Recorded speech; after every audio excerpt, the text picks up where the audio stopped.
Welcome everyone to Neuro Wednesdays. We have Jerome here with us. Jerome, good morning. How are you doing today? Good morning, Coach Deeyana. Good morning, chat. How are we doing? Doing amazing. The sun is here. No rain today, so amazing. How is it Yeah, going? we're looking at a very nice day today in the UK. So hopefully we can get some sunshine and we can spend time outside. So that would be pretty cool. I am running a copper short. I'm kind of thinking this whole China thing might at least flatten copper out.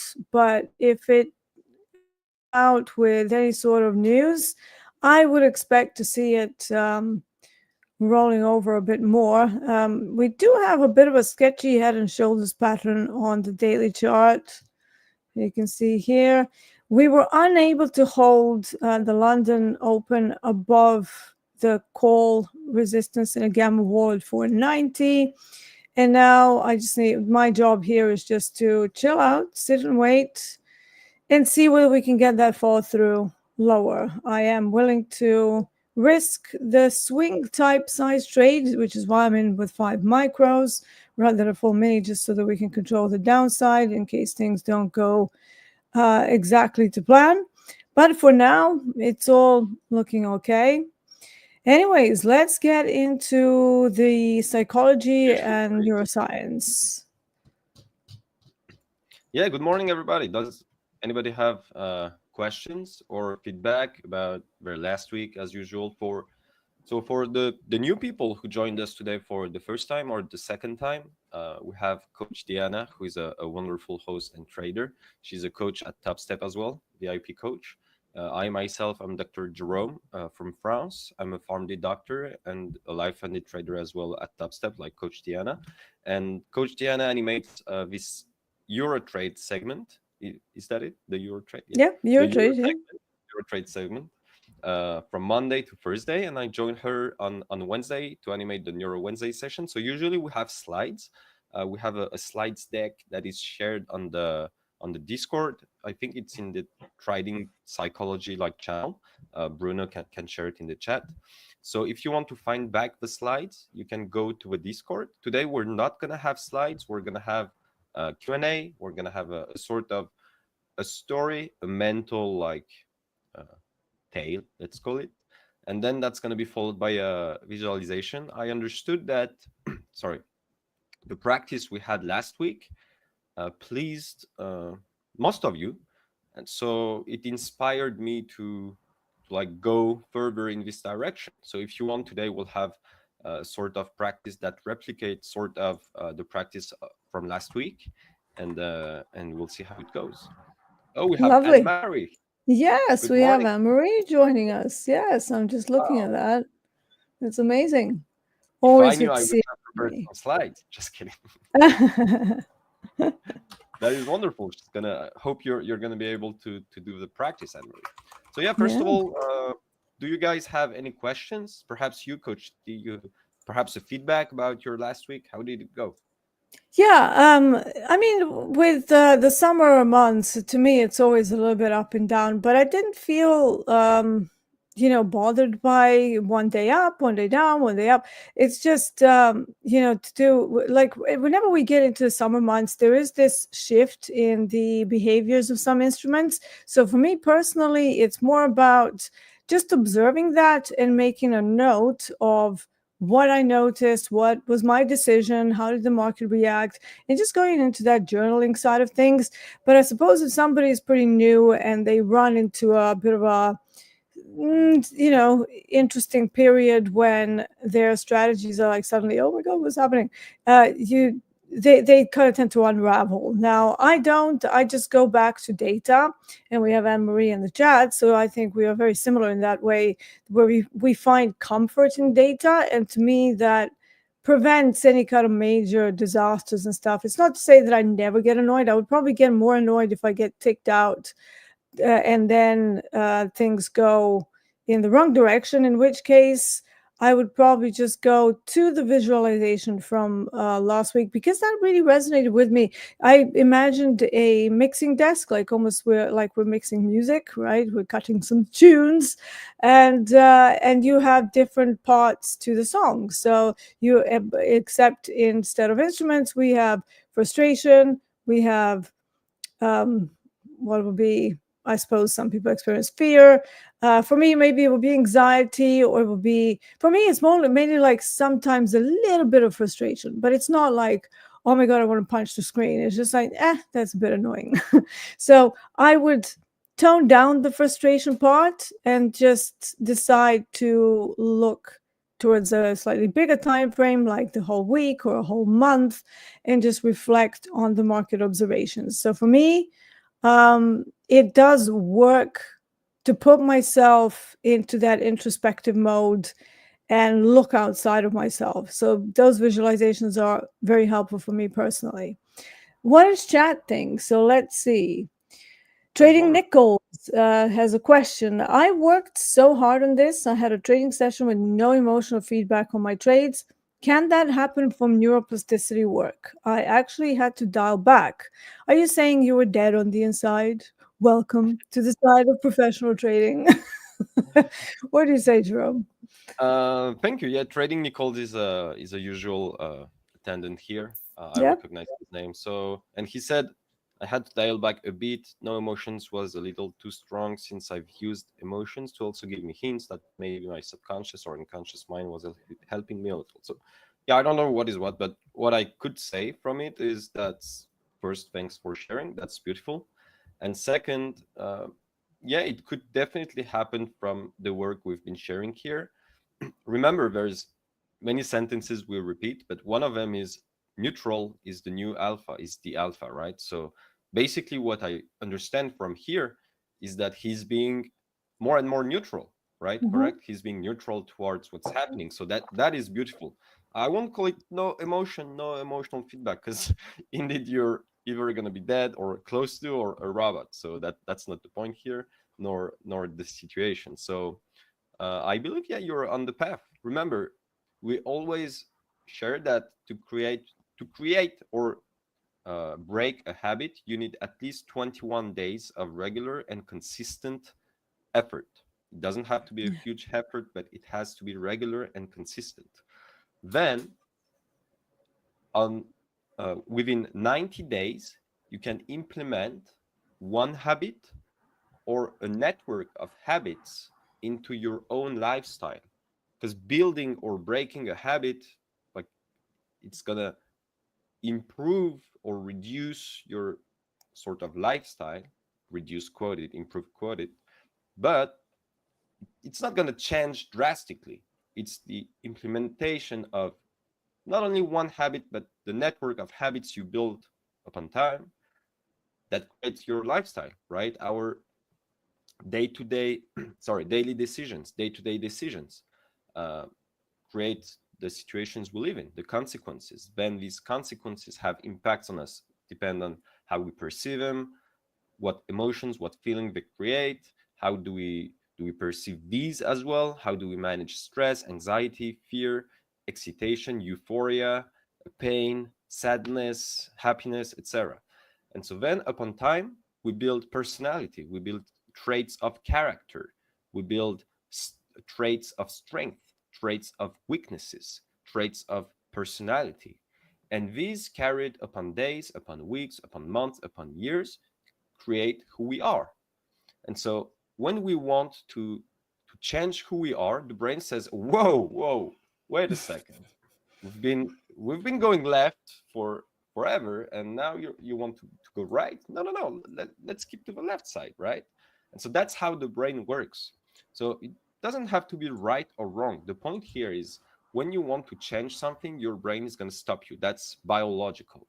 Once you understand that, and once you understand the different routes you're going to have and the ways, then you can develop and increase the strength of the inner skills we have, so you can become who you want to and not become the victim of your environment, because 99% of the time we become what our environment tells us.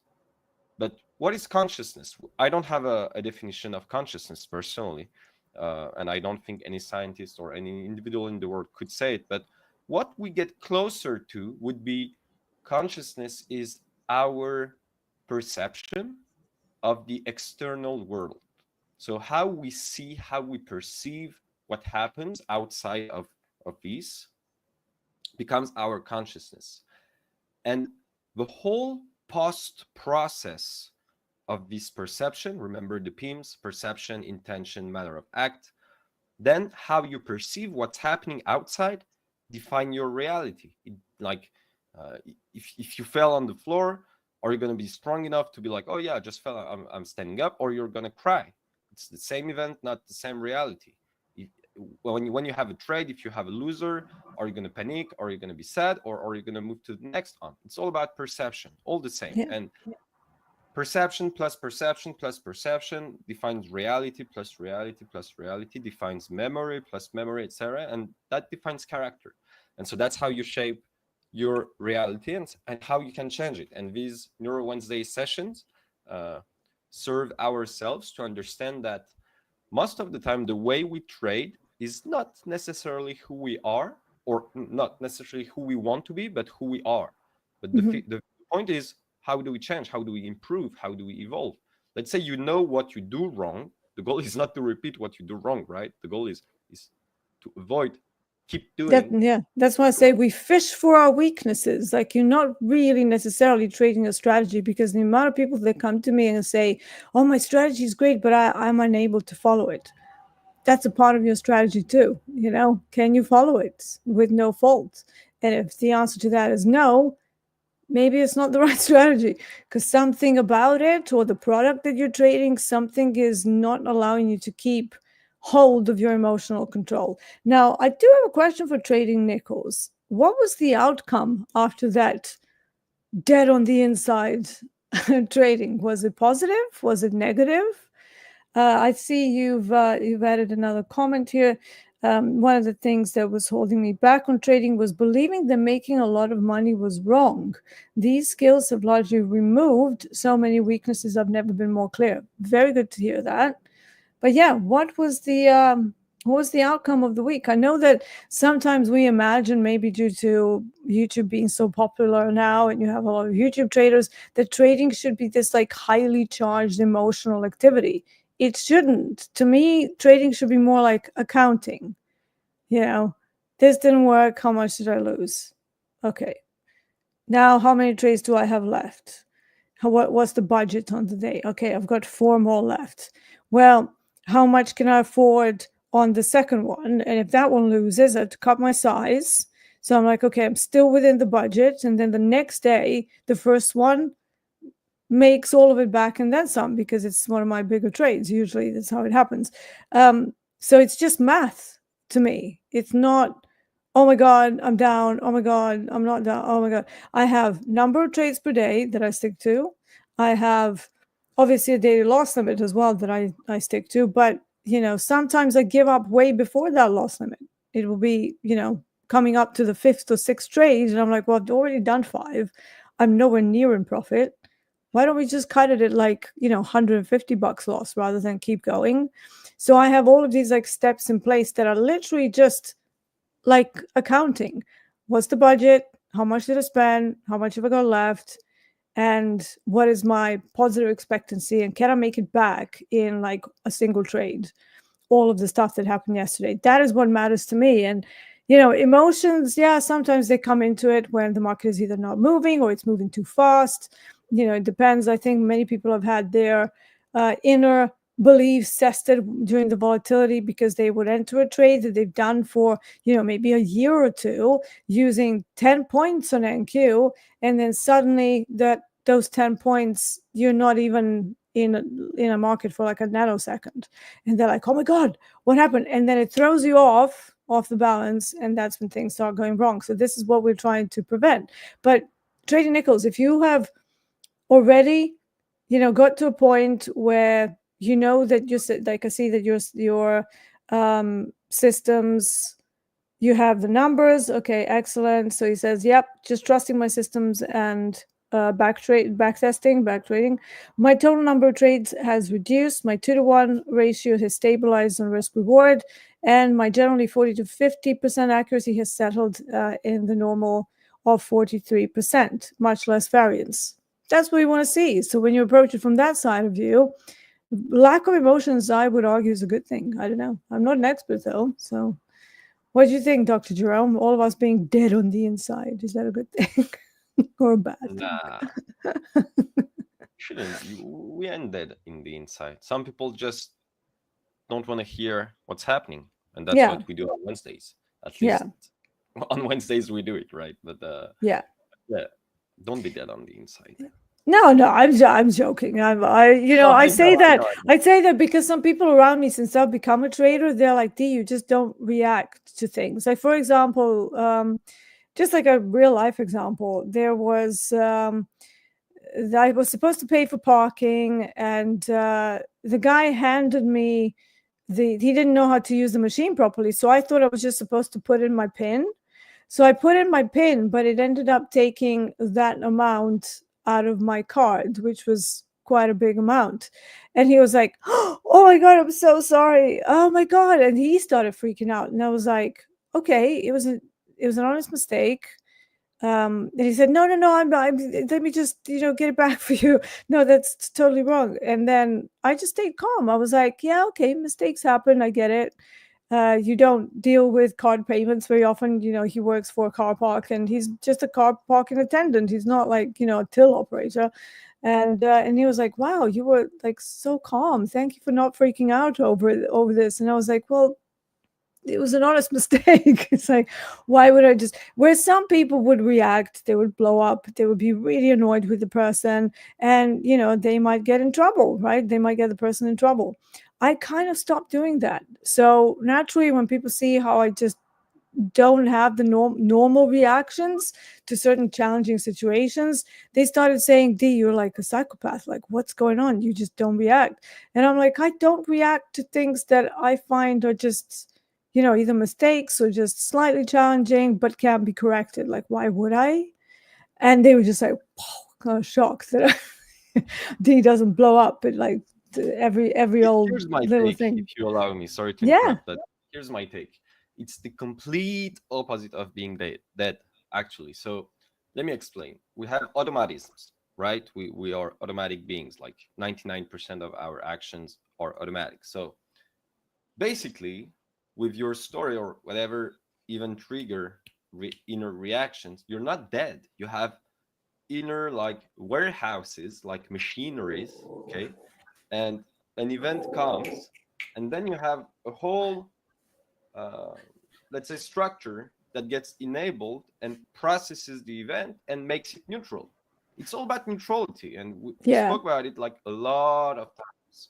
So your take is this way because people say it to you this way, but like in a neuroscience perspective, it's 100% the opposite of being dead or being flat. It's like you can't be flat. Somebody flat, okay, it's mean, I think in English, apathic. Like Yeah. you need an Absolutely. aphasia of the frontal lobe, and you don't feel emotions. That's pathological. Okay, Yeah. that's something we like I work on. That's not my core, but that's something I worked on in the past, and that's pathological. So being dead from the inside would mean that, and that's a form of autism, but very expanded and developed in the childhood. If you were tortured or beaten, sort like things like that, cases Mm-hmm. like that.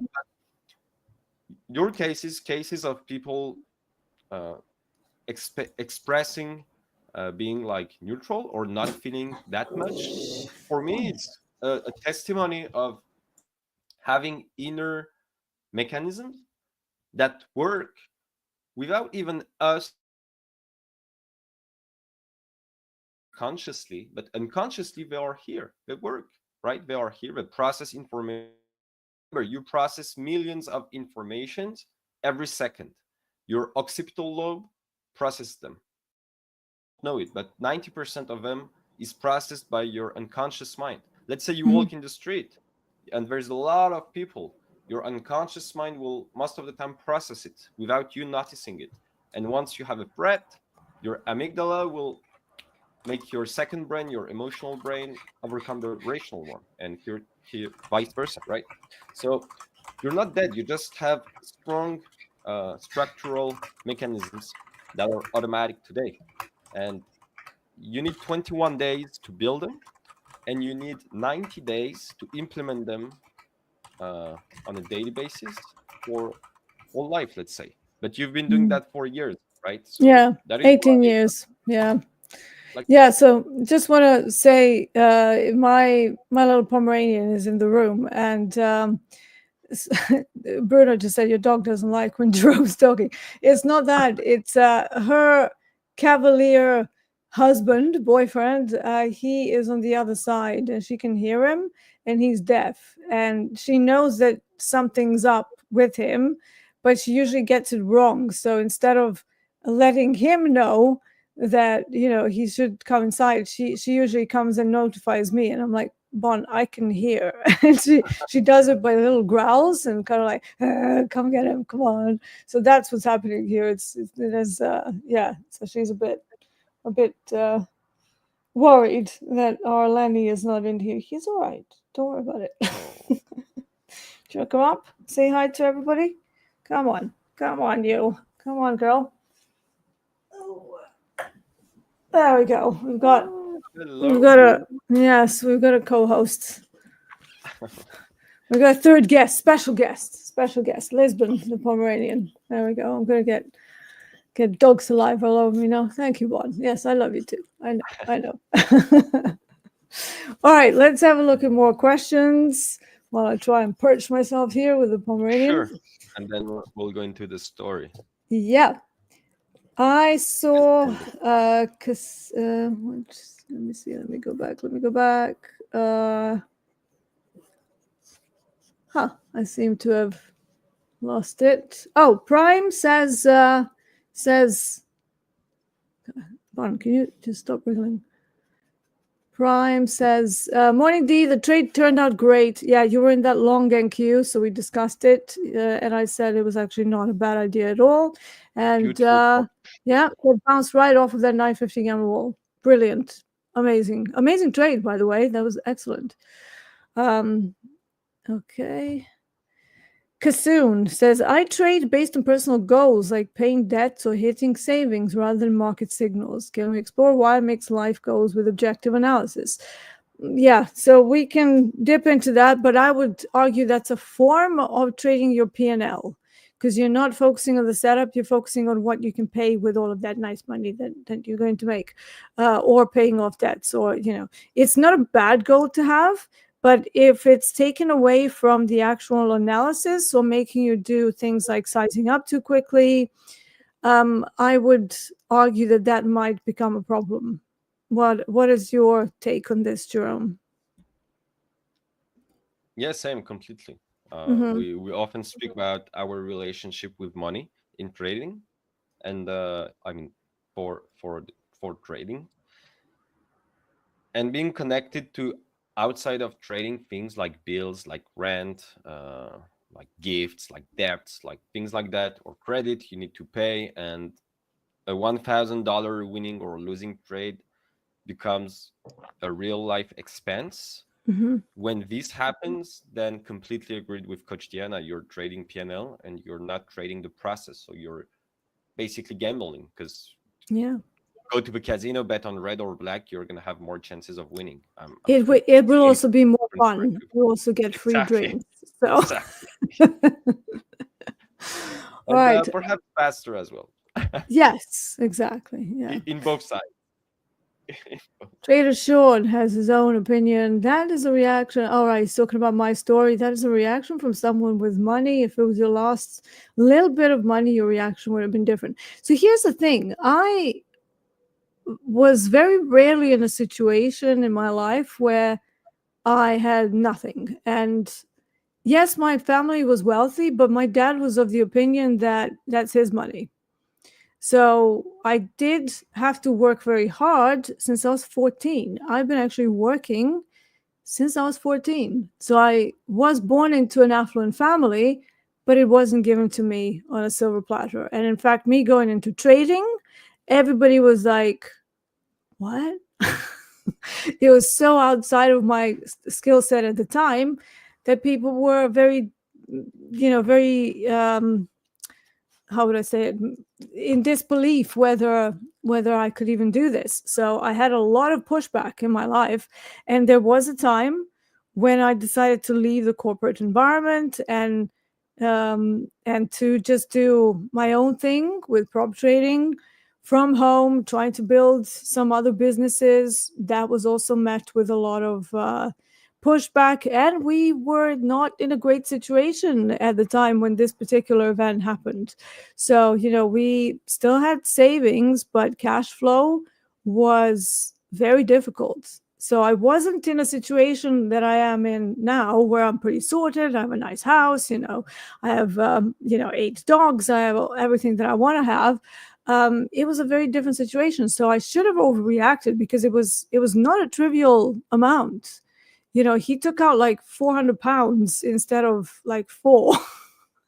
So, no matter who you are, you should have like some sort of reaction. But I just thought to myself, well, he just made a mistake. It's fine, And I could see how it happened as well. He doesn't use that machine. The machine was new. He has no experience with it. So instead of adding fuel to fire, I just thought, well, I'm going to get it back anyways, right? It's not like, oh, it's gone, somebody actually stole it from me. It's just a temporary discomfort, if that makes sense. And I think our reactions in the real world, rather than, looking at our debts and looking at how we're going to spend the money, I think it says a lot about us as risk managers. And I think it's not talked about enough, because ultimately, if you're not good with your personal finances and you want to be a trader, I would argue that you lack some basic skills in order to do that successfully. Again, sorry to be like a no BS person and burst your bubble, but you tell me. It's like, why do you think you would be an excellent trader if you've spectacularly mismanaged your personal finances, when it's all about risk management, right? Copper, new low. Exactly. Yeah, beautiful. And I Yeah, bounce on Darren Haywood. He said, surely if you want to transition to a full-time trader, you need to set your trading goals based on money. You'd never run a traditional business without making decisions based on your P&L. So here's the yeah. thing. There's a nuance between P&L and spend and expenses. Okay? So in a business, you earn earnings and expenses. Sorry, earnings and spendings, I wanted to say. In a business, you earn and spend, right? If you Yeah. want to perceive you win and lose, that's a different perspective. But in a business, you don't lose. You lose if you f up, If you right? overspend, yeah. But you Yeah, exactly. overspend, look at it this way. If you set yourself a personal limit of, I don't know, let's say 500, but then you overspend because you lose, your control of your emotions, and suddenly you're down 2, 3, 4, 5 grand. You have overspent in your trading business. You've gone over the budget. Isn't that a better way to look at it than, oh my God, I had a losing day? No, I went over budget by how much? Quite a bit. It's kind of like trying to run, let's use like today's environments where a lot of people use Google Ads. So you have a budget of, let's say, 500 pounds for Google Ads. And then you decide to go a little crazy and you bump up the daily budget, which bumps your whole monthly budget from 500 up to 5,000. You've overspent. To me, that is no different than overspending in any single day on a daily loss limit. Same thing. So can your business handle that? Can your account balance handle that? The only difference is when you're looking at your bank balance, for some reason, we think that's different than our trading account balances. And yet it isn't. It's exactly the same. At least it is to me. Exactly. So yeah, it's often when we speak about detaching yourself from the money perspective in trading, people are like, why do you trade? You trade for money. Yeah, of course, but we're Yeah, of helping course we trade people for money. into Yeah. having a better perception. Like you get the point. Click on, right? We are on the same side of the boat. I just don't think we're gonna throw you up. Oh, it's so funny. Anne Marie is saying Yeah, she says great parenting teaches self-sufficiency. I have something to say about that. Me and my oldest sister, we were not exactly treated the same way. Obviously, she was the first child, and it's only the two of us, but there's a 10.5-year-old difference. And I guess some of the things that they allowed my sister to get away with, they did not allow that to me. And I know Sandy is probably in here listening. So I was not really given anything. Like when I wanted a new instrument, my dad was like, well, you're doing gigs, go and earn it. Whereas I think when they were also young parents, they were buying everything, she would point a finger at something, she would get it. I would point a finger at something and my dad would go, yeah, now go and earn it. I'm like, okay. And I think it has Yeah, your impacted my short is mindset. Yeah, great. the short is smashing, yeah. So somebody asked me about whether Have you this is seen a, your turn job? Have you seen somebody said, "Wow, D, I was long copper when you I mentioned saw, this is not financial advice." When you yeah. mentioned your short idea, I flipped too short with you, and that gave a Yeah, lot of it's just business. my thinking is that this whole thing about China, we are at a very precarious area on the daily chart. There was this distribution that we like multiple overlapping values. And I think someone also asked me whether my target is a sensible target. Now, here's the thing, it might be a little bit big, but that's where the next sort of problem areas are. That is where the next high volume nodes are located. They're actually located even lower. If I'm going to nitpick, they're located just below sort of 470. And the way the markets like to move, they will move from one high volume node to the next high volume node. And I would say that today, because of the chart location that we are in, this could lead to that single direction days that I mentioned yesterday, actually, when Anne Marie were on. I briefly mentioned that when you get the good swing location, you get this single direction days that are higher probability than just looking for any old trending day to happen anywhere. And that's why I did put this very aggressive target there, thinking that if we do have a liquidation move, which is what I'm banking on, that it's going to overshoot AGR low. That's happening right now. It could still bounce. This is still not in Wonderful. my Are you gonna pocket. trail it? Sorry to interrupt. Huh? Do you have a plan for trailing it? Or I don't like trailing. So once you get these sorts of moves, there is very little chance that we're going to go right back up for over 200 and plus ticks, because that's where my stop is. If I can't watch it, like let's say I need to get out of my house and I need to, do something else, I will usually put some kind of I might take partials. So let's say I would take out of the 5 micros, I might put a partial somewhere in the middle of this range, just in case it kind of starts coming back 50%. But here's the thing with copper, it's really directional. This is why I love it. On the days when it starts to do this, it just goes. So the whole concept of trailing, it doesn't make sense because it ain't coming back up there, at least not for this time of day. It might actually turn around if I'm wrong that this is a liquidation move from a swing extreme. If I am wrong, and I am wrong a lot, I will just say that, but and not on these kind of trades. So once we are like, it's getting to my 3R already. And to be fair, the way they're smashing it down, my target now doesn't look that outrageous because it's a liquidation move, But yeah, yeah. and I wanted to say, like, you're a pro at understanding these moves. Let's say we have that big of swing, okay? Yeah. There's two things gonna happen. It's either gonna bounce or it's either gonna break, right? So Yeah.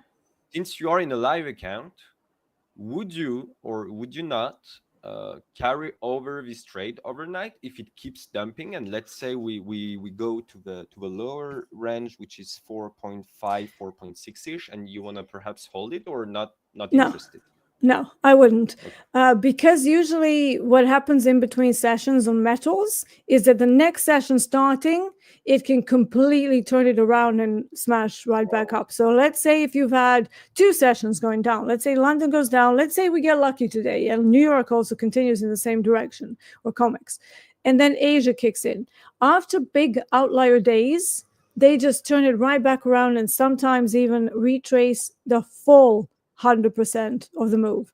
So Okay. it's not good. Like once you've already caught the majority of the liquidation move and you're, let's say, in the next area of the high volume node around 470 or anywhere, sort of in this area, it's over. Like you've reached the target and now you're in a demand area. So not only do you have a big outlier smash, you now have a very high possibility of a mean reversion. So why be in on a wishful thinking swing trade when you can just book your profits, get a lot of ticks out of it, and then just try and see whether there is some kind of a mean reversion back the other way. So that's how I look at it. If we stop here, like let's say we don't get all the way down to the next node and we pull up and we reclaim ADR low, that would be my sign to jump out of this trade.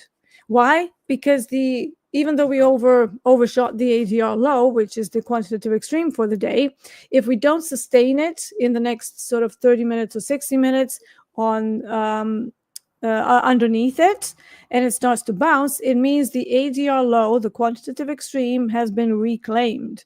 At that point, that is an invalidation of a continuation move and of the liquidation move that I'm looking for, and that will be it. That will be the end of the trade. So I'm still using OODA loops or ODA loops, observe, orient, decide, and act, to keep track of it. So it's not like, oh yeah, let's just YOLO it, see how far it goes. No, I still have points that I'm observing to make sure it's still progressing properly. So right now we need this to hold below this 80-60 ADR low. If it doesn't, it's gone. It's the end. So I'm going to take whatever is there at that time, and that would be the full banked trade without this enormously aggressive target. But it would still be, maybe 150 ticks or something. Still a good trade, but not quite the full home run that maybe some people constantly chase. But I know my home runs. I know when to chase them, and I know when not to chase them. So, yeah. That's beautiful. Beautiful. Thank you. Shall we go into a session? Sorry? Shall we go into a session? Yes, let's go into a session. Yes, definitely. All right. So for today, we have mainly a long visualization. And before that, I inspired myself from a tale, a sort of story we have in mindfulness and therapy. It's something we use to introduce practices. Okay. So I got an inspiration today of using that. So yeah, don't judge the story, just understand and go with it. So for the time of the story, you can close your eyes or not. The only thing I'm going to ask you is to mentally try to connect with the story. Try to mentally image the story, right? And right after the story, I'm going to invite you to close your eyes if you haven't. And right after then, to go into the practice, the visualization. So even if you'd like to react after the story, so it enhances like the process. If you want to align with that, we can do this, and then after the whole practice, we can feedback on it. Are we good? Sorry, I muted myself. Yes, I was typing ferociously. Yes, we're all good. Let's go. I'm going to put down the Pomeranian. I'm not sure I'm going to be closing my eyes because again we're in a precarious thing in this trade. So I will be listening, but I'm going to be tracking trades or one trade. Yeah, for sure. But yeah, let's get into it. Yes. So yes, there's a tale. We call it the watchmaker and the river tale in like mindfulness, and so I somehow modified it. So basically, there's a quiet village, and that's between soft hills and tall trees and the forest. And there's a man that lives, and he's known only as the watchmaker, right, in this quiet village. And he fixed watches, yes, but people didn't come because of like their broken gears or mechanism. They came because most of the time we had lost something else. People used to send people to this guy to fix more than their watches. And so People who come to this guy, they came often with busy minds, tight chests, pressure. They had an urge of rushing through life without necessarily knowing why or knowing that they would rush into life. And so they would come to this watchmaker, and the watchmaker would greet each one with the same exact words: show me where the time went missing. Show me where the time went missing. And that's the only thing he asked. And somehow, when he listened, people felt a little more like themselves, like whole. And one morning, there's a young trader that goes to this watchmaker, and this trader is ready, he's focused, he's got his eyes wired, but he's speaking fast. Like he comes to the watchmaker, he's speaking fast, his shoulders are like locked up to his ears. He's like, yeah, I've had good stretches, but sometimes I even feel sharp, but then one bad day, one trigger, and it all collapses, it unravels everything. Like, my wins feel random, my mistakes feel personal, I shame on myself, I can't trust myself anymore. And the watchmaker like stops him, like with a hand movement. He looked at him, not with pity, not with advice, just like with a stillness that felt rare for the trader. And he stood up and he said gently, come, let's walk. So they moved past the houses, past the fields, past the pines, the forest, and no one spoke. The trader was like, yeah, this is strange. Like, I want to speak, but I'm too shy to speak. And he was watching the watchmaker, following him, and no words were exchanged until they arrived at like a very wide, large, and slow river. And so again, no words, but the watchmaker started to sit on a stone near the edge, and there was another one he invited with the hand, uh, so the trader can sit next to him. So they both sat on two stones, and they just watched. They watched the quiet water moving like breath. And then the watchmaker, like, he picked up a stick on the ground, and he showed it, and he dropped it into the water. And he says, do you see? And the young man, the trader, he looked, and yeah, I see. And the watchmaker says, the river doesn't rush, it doesn't chase, but it always gets where it's going. And then, like, there's a long silence, and the trader is like, yeah, I get that, but what's the point? And the watchmaker says, most people try to force time. They act before they breathe. They trade before they listen. But mastery of anything isn't about speed. It's about rhythm. And the trader's like excitation like dropped. His gaze dropped. He was like, okay, well. His breath slowed for the first time, like a couple of seconds. And for once, the noise he had inside him, he was speaking fast, remember? Like it started to quiet slowly. And the watchmaker continued, you think your problem is trading, but it's not. It's that you've lost your tempo, your tempo. And without rhythm, you click too soon. You cut too late. You miss what matters. Because your system is screaming. And then the watchmaker whispered, you don't need a better plan. You need a better state. You don't need more rules. You need more presence. You don't need to control everything. You need to remember how to listen inside. And the trader didn't answer. He didn't need to. He was listening very carefully. He just sat there. Not because he suddenly understood it all, but because something in him had softened, something had returned. And then the day was over. That night, the trader didn't trade. He didn't check the charts. He didn't scroll through stats, but he just sat by the window.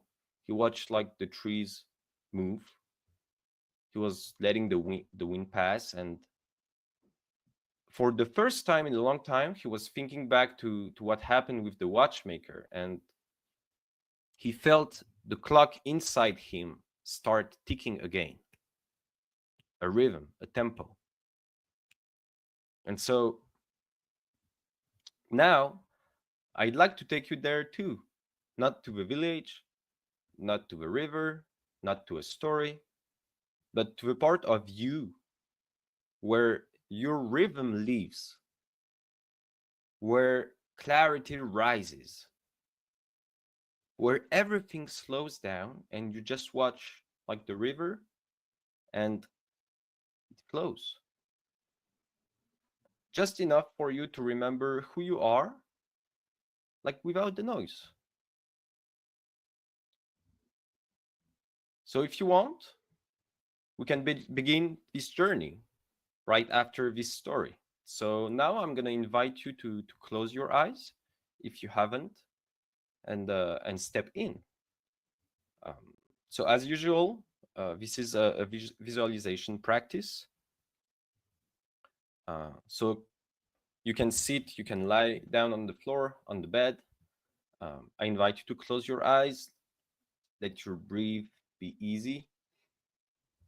Inhale through the nose, exhale through the mouth. No need to harden, no need to be strong, no need to deepen, no need to fix. Just notice. Notice how you feel, your body. Do you have any sensations, any feelings, any temperature? Can you feel your body on your chair, on the floor? And you've heard this story, right? So now you're going to enter your own. So let yourself settle. There's nothing to do here as usual. The only thing you have to do is to become aware and present. Let your thoughts pass like clouds. The goal here is not to empty your mind. The goal is to be present, to be aware. Your thoughts are not bad. They're just like weather. They come and they go. They come and they go, and they change. The sun is not forever, so is the rain. So let your body drop slightly deeper into where you sit or where you're lying down. And you can feel the slight pull of gravity as if something below is saying like, rest here. And now you can imagine we are next to a path and you're standing at the edge of this path. It's not a road. It's, let's say, a simple track, quiet track, let's call it, lined with earth and time, whatever symbolizes this for you. There are no signs, no arrows, only a feeling that you know where to go. So you begin to walk step by step, and you enter a space beyond like mental tasks, beyond schedules, beyond foods. And then it narrows, it deepens, and every step you keep walking, and every step feels softer and quieter. You're not running from anything. You're not chasing anything. You are returning, okay? Remember, we are returning to your inner place. And up ahead, there's a doorway. Not glowing, not grand, not small, just there. Like it's always been waiting for you. You walk towards it, you step through it, you open it, you step through it. And inside, there's a chamber again. not dark, very soft light, no walls, no walls in this chamber, just a space. You can feel the energy, the space. And in the center of this space, there is a rhythm, like a pulse, like breath before breath. You don't hear it with your ears, you can feel it. Like a whisper your nervous system understands, like a signal you are able to perceive with your sensory system. And this is your tempo. Okay? This is the rhythm. It's not the market's, it's not anyone else's, it's yours. Is it fast? Is it slow? Is it neutral? It was never lost. It was just here under a lot of noise. But this is your rhythm, your tempo. Let it make noise, let it surface, let it speak. And then you stand still next to this rhythm. And right next to this rhythm, from the same center of this chamber, something else rises. Not a machine, not a screen, but something clearer, perhaps older. It feels like it was built by the quietest part of you. The quietest part of you. Somehow this part built this. So you step closer, you're very curious, you step closer, and it looks different for everyone, right? This looks different for everyone. Maybe it's a smooth stone, maybe it's a soft light, maybe it's just presence or a console. So you don't have to figure it out. Just approach it and feel, listen. This is your console. Let's call it a living interface between mind, body, and meaning. This is the conjunction between your mind, your body, and let's call it meaning.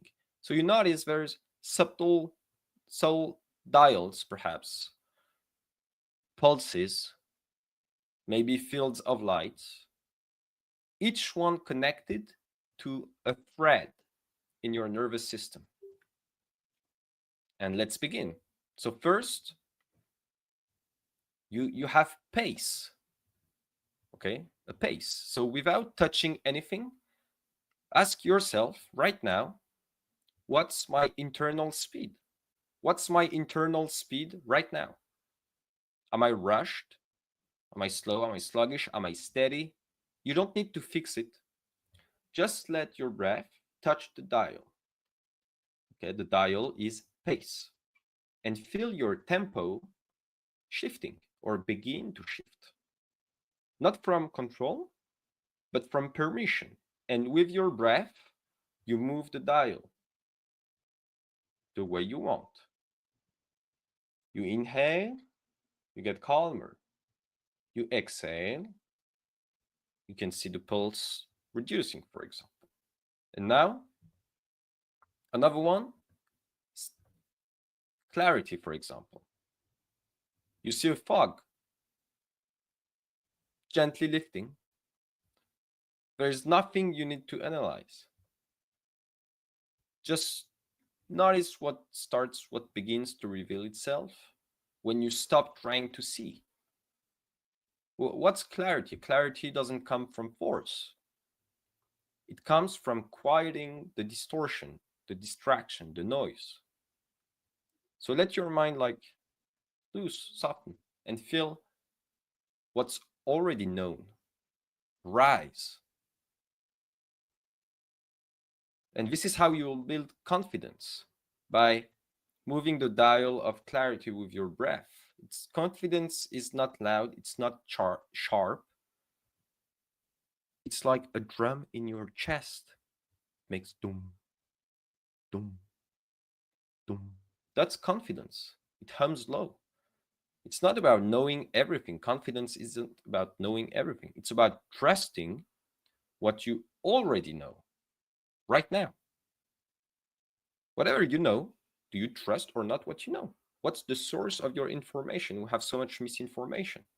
And confidence is letting that be enough. That's enough. I have this knowledge that I trust it, have this skill, I trust it, that's enough. And you can let your spine lengthen just a little and straighten yourself. You can feel that. Confidence is something you can feel. And finally, you have a dial. Let's call it presence. But this one, it can't be touched. If you touched the other ones, this one can't be touched. It can only be felt. Okay, you can move it with your breath again. But the more you stay with it, with presence, the more it gets bigger, the more here begins to feel safe. The more now begins to feel full. There's nowhere to get to. This is it. You are here. You are sinking.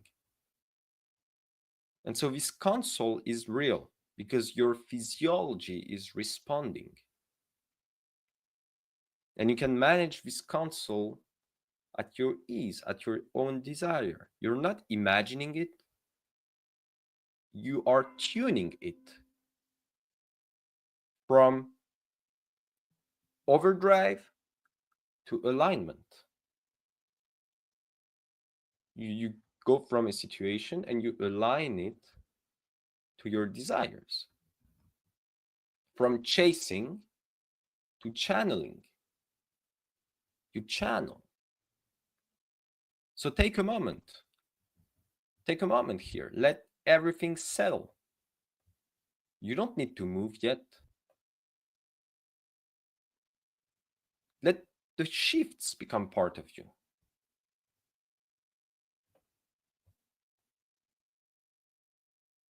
And when you're ready, the next door will open. There's another door that's going to open, and it will open itself, not because you pushed, but because you're ready to receive what comes next. So now, if you went through this door or not, across the chamber, there's a shape that starts to form, begins to form. And this is you. But not a version, not an ideal, just you in flow. This is you in flow. They are not perfect, they are in rhythm. You can feel a rhythm. There's no hesitation, there's no forcing, just clarity and timing. You can feel it. And it can sound fantasy. It's not fantasy, it's feedback. It's your system remembering how to move without panic. And if you watch closely to this version of you, you can watch how they act, how they breathe before a decision, how they don't grab the opportunity, they align with it. Let it sink in. Let it install. You are not memorizing here. You are what we're calling embodying. We are doing an embodiment process here. And now, all of a sudden, around you, the space changes. It starts to change. Around you, you start to have reminiscences of past moments, past decisions, old patterns, not mistakes, just echoes. And you can hear them, perhaps, too early, too big, FOMO, oversize. Why did I do that again? But this time you don't turn away. You hear them, but you don't turn away. You stand still. You let the echoes pass through, like the wind through tall grass. You have no reaction, no judgment, just feeling, observation. But you feel something powerful. The past cannot shape you if you choose not to carry it. The past cannot shape you if you choose not to carry it. Remember, we cannot change the past, but we can change the emotion that wired us in. So you breathe in and you exhale deeply, and perhaps some weight leaves your system while you exhale. You don't even know what it was, but perhaps it's gone now, or partially. And now, all of a sudden, the chamber dims, like time returns, if we can call it this way. But you're different now. You carry a rhythm, softness, clarity. You're not trying to be calm. You remember that you already are. You are a calm being. You get situations that get you out of this state, but your original being, your original state is being calm. So you don't have to try to be calm. You already are. So you begin to walk back. You walk back on the same path, the same world, but you have shifted. Let your breath follow your steps. Let your system reorient around this new internal beat, this rhythm. This is not a high. This is not a performance trick. This is not hypnosis. This is remembering. We are here to remember. And now you can start to notice the room around you again, the sounds, the light, perhaps coming back. And I'm going to invite you to bring this rhythm back into your body, back into your practice, back into your life. And whenever you're ready, you can take a deep breath in through the mouth and exhale and stretch your body if you want, your arms, your legs, whatever you want to do. And whenever you are ready, you can open your eyes and carry what you found into whatever comes next. And thank you for following this practice. So I'm going to have to crop this section and just play it for myself whenever I'm in a trade. It was super calming. Yeah. As I'm tracking my trade, I was listening to you. I wasn't super actively participating with my eyes closed because obviously I had to track what's going on. But as you were talking, I was taking in what you were saying whilst I'm tracking my levels. And it was kind of like having somebody there holding your hand and keeping you calm through potentially the most stressful point of the trade. Decision point where we either reclaim a level or we break through it. And because you were talking and you were telling me how to navigate emotions, not necessarily for this trade, but just generally how to access that calmness, I did not feel a shred of anxiety or rush. So thank you. It's amazing. I'm truly gonna get one of those clipping tools to clip that, and I'm gonna be playing it for myself.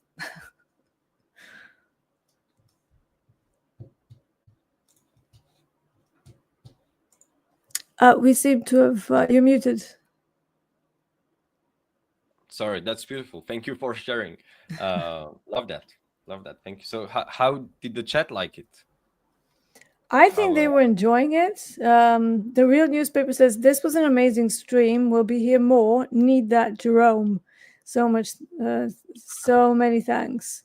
Anne Marie says, "Okay, not sleeping much these days. My mind is overactive right now, so I really needed this session from Jerome." Wow, thank you, So Anne Marie. there, I you love that. go. Yeah, If you hop on every Neuro Wednesday or with the replay, we do that on a weekly basis. yeah, yeah. Love that. Right. Let me talk people through what I've done. So Yeah, sure. I did take two micros off. I took it actually as this whole area was happening, primarily because we were crossing over some 9 EMAs on an 8 range chart, which I have on another screen, which can be a sign of that pullback that I was talking about. So if we decide to reclaim, so I took basically partial trade almost at like 3R multiples from my entry. This stop market buy that I've got here, it is sitting right around 2R multiples on the entire trade. So even if it goes all the way through that, I will probably take all of it off because I don't want to lose the perfectly good 2R multiples. And at that point, it will be around 150 points or so. And that'll be good enough. If we don't reclaim ADR low and we continue to have trouble, I will keep this for as long as it allows me to. We have a put support level at 481, which was smashed through. So what tends to happen is that sometimes they test that level, then continue. But since I already got quite a lot of tickage out of this, I'm okay to just, take all of it off and end the day. But for now, I just have one more contract off, one more partial. This is how I prefer to control my trades rather than trailing stops and messing around. I like to partial at 2, 3, 4R, and then I just got to keep it going. Why? Because at 2R, if you take half off, that's the point when you have a net zero risk trade. At 3R, if you take half off, you have you have a bit of profit and also a zero risk trade. You could also take a third off if you have enough contracts in and then have zero risk trade. It's the same outcome without messing around with the stops. So you're not trailing, you're just basically using the 3R multiples to cut a third. And net, it's a paid trade. It's a zero risk trade. So that is my way of controlling profits and risk. I never partial before we get to at least 2R. Never. Because statistically, that means overall, once you've done everything that you're supposed to do, you actually end up in a slightly negative risk reward if you keep doing that. So I like to keep a positive risk reward, pretty well known for that particular behavior. So yeah, it was a pretty good trade, excellent session. Should we take any more questions? Let's see if I've missed anything. Trading Nickel says, I did do a little stretching with this exercise. Thank you. When you did this at the end of your streams, I rewatched it like 4 to 6 times. This time, I saw myself on so many walks in the forests. That's beautiful. Yeah, love that. Trader Ken, thank you. Feels like 2 hours of yoga. Trader Sean, time for a nap. Hey, I'm always up for a nap. That's a good thing. Trader Ken says, I let go of a trade, turned green instead of panicking. Nice. That's what we need to do. We need to relax into the trade rather than sitting there with, tension. Exactly. Sandy is asking where the world are you? Yeah, France, Leon. Yeah. Sandy is in Belgrade, Serbia. Oh, beautiful. I went there 9 years ago, was it? Oh, right. Okay. Loved it. I I think they've love got, what yeah. my favorite scientist is Nikola Tesla, so I love Ah, yes. walking and driving Yes. in the streets. Like beautiful city, even though like destroyed by war, but it's like quite authentic to walk and to see like uh the the buildings that were still destroyed and Yeah, they left that on purpose. I'm not sure how I feel about that, because obviously I was there when we were being bombed. One of the reasons why I'm so emotionally resilient. Yeah, they left it as a reminder of what happened, because obviously now it's been almost like 26 years, I think it was. It was 1999. And for those of us who have lived through it, it was a pretty traumatic experience, as you can imagine. And they decided to leave the buildings that were smashed, not all of them, obviously, because a lot of them got rebuilt, but they left like a couple as a reminder. And I don't know whether that's a good thing, because it's like, what are you reminding people of? That we were Muppets and we ended up in a situation that caused the rest of the world to bomb us? Like, what are you reminding people of? But yeah, it's a bit of a weird mindset sometimes over there, especially with older people that still have that almost like a chip on their shoulder. It's like, oh, we were in the Second World War and we suffered as well. And I'm like, yeah, let it go, man. Let's move forward, not look backwards, but let's try and get better. And I kind of feel that they're a little bit failing at that they're constantly looking on how to mess up the West with like, oh, we'll just do this, and then we'll take this money from these people, but we will not take the money from Europe. It's like, you're geographically in Europe, like what is this all about? So I don't kind of agree with a few things that they've made as a decision and as a reminder of some of the most traumatic times that we've seen. But yeah, there's still a fortress in the middle of Belgrade. It's beautiful. And that's actually pretty well maintained. There used to be a club underneath. So you would go under the fortress and it was all like stone and stuff. Like it really is a beautiful, beautiful city. But yeah.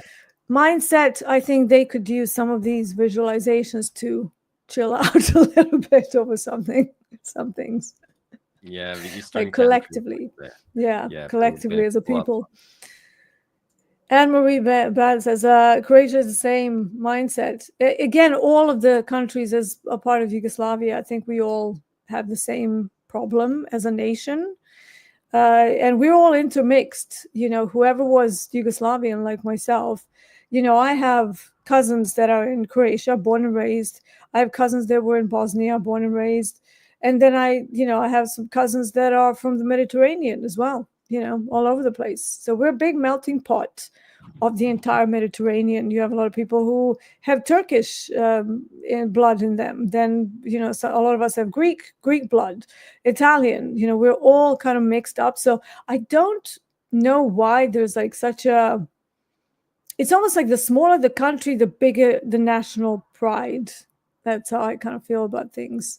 And you have these like petty discussions over what language are we talking? It's like English, British English, American English.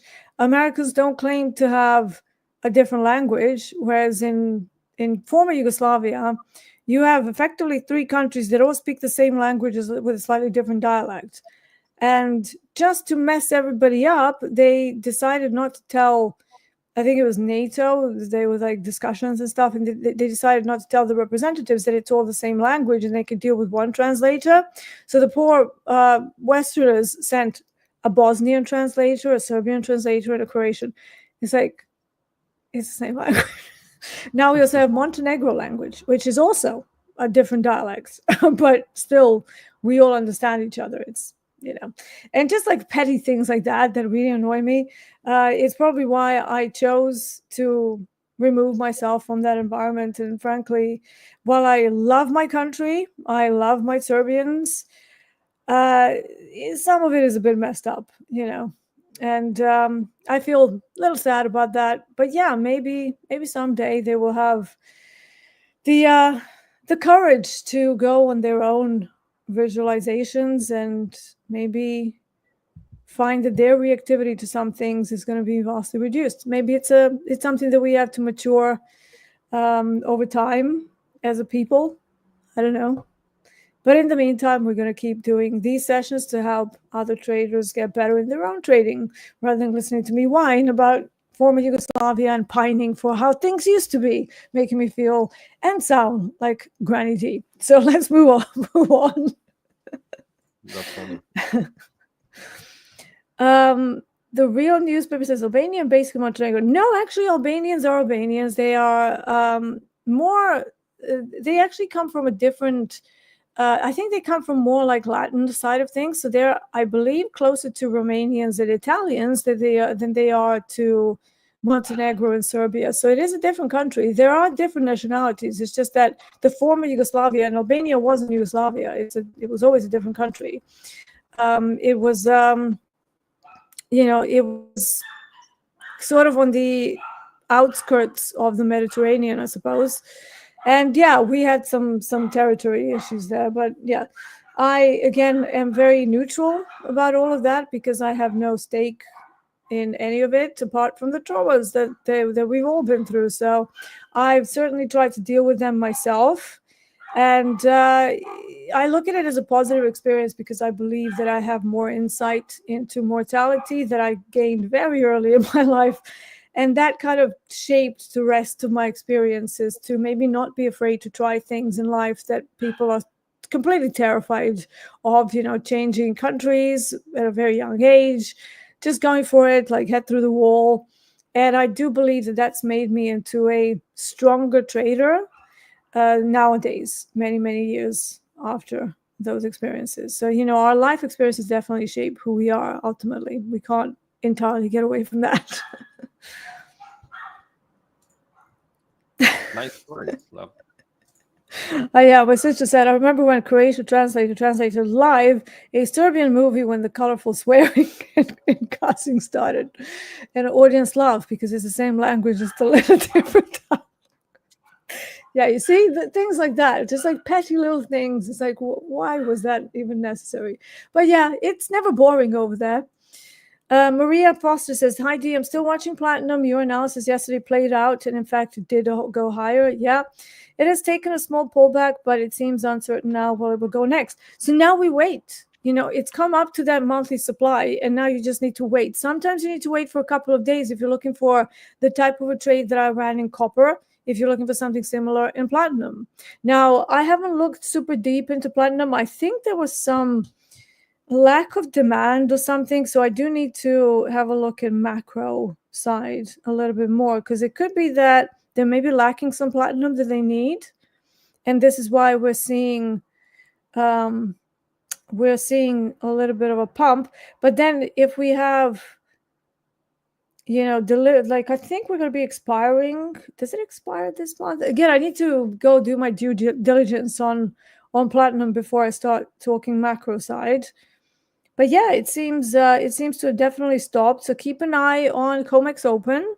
If it maybe starts to reverse, there is a good chance that we bounce from that supply that I mentioned on the monthly chart. But if it doesn't happen today, just stay patient, and it might happen this week. But you just need to sit on your hands if you're looking for big swing trades. They won't happen every day. They are once every sort of 2-week opportunities. All right, I think that is it for the day. Jerome, any parting words for our lovely chat? No, as usual, take care of yourself, take care of your reactivity, and take care of people who love you. That's the most important. Yes, it's beautiful. Excellent. Yes, we need love. We need compassion to ourselves, first and foremost, but also towards other people. So like Hogue likes to say, stay... how does he say? Stay kind, centered, creative, and patient. Yeah. Yes. Yeah. He does it so much better than me. I have a problem. I don't know what's the off. order, but humble, patient, creative, humble, and centered. Yes. Humble, patient, creative, and centered. Yes. So Take let's a deep finish. Breath, pray for peace. Take a deep breath. And yes. Humble, creative, patient, and centered. Yes. That's a rhythm. That's the rhythm to my ears. So. Yeah. Yeah, no, same. I mean, I love it when he says that. It's such a great way to sign off. So yeah, let's see what today brings. We do have the CPI numbers. Part of this unwinding on copper could be because of the CPI numbers that are coming out, I believe, today. Don't be in any trade ahead of the CPI. There's always opportunities right after. Give it at least 4 minutes to settle down. Don't get yourself into like slippage and liquidity. CPI numbers do affect copper a lot because copper is considered an indicator for inflation. That's kind of shifted from gold, because gold used to be a protection from inflation, but now for some reason they started using copper for the same thing. That is it for today. We're going to sign off. Thank you so much for joining us for Neuro Wednesdays. I'm Marcus Stalker-D. This was Dr. Jerome. Thank you for being with us. Enjoy the rest of your day. Take care. Bye-bye.